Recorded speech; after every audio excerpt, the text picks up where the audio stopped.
Another season for Sydney FC with big change. They've brought in quality A-League players like Richard Garcia, Pej Bojic. They've re-signed Matt German. They've also brought in Corey Gamiro, who's a young Socceroo. So they've got a lot of quality coming into the squad.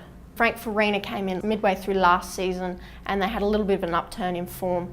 They've now brought in Rado Vidicic as part of their backroom staff, and it's really going to be a completely new Sydney FC that we're going to see. They're moving to a 4-3-3 formation, which will be something that we haven't really seen from Sydney FC, with a big emphasis on possession and playing a proactive style of play, which will be an exciting thing to watch if it comes off. They were last place for a large portion of the season last season, which for a club like Sydney FC is just unacceptable. Obviously, with the change of coach, with Frank Farina coming in, there was an upturn in form where they nearly scraped into the finals. But that being said, nearly scraping into the finals probably isn't good enough for a club as big as Sydney FC. So their pre-season form against A-League opponents was poor. They played an A-League opponent 4 times in pre-season, and all 4 of those games they lost. They conceded 10 goals and they only scored 1.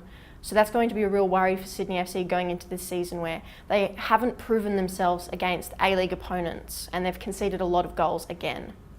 There's been a lot of talk from the players and from the coaching staff about how pre-season form isn't an issue, and once the season starts, their form will sort of click into gear. But with a new style of play, it might take a lot of time for Sydney FC to really get into a rhythm and become successful. So anything less than top 6 will be a season of failure for Sydney FC, but the fans expect better than top 6.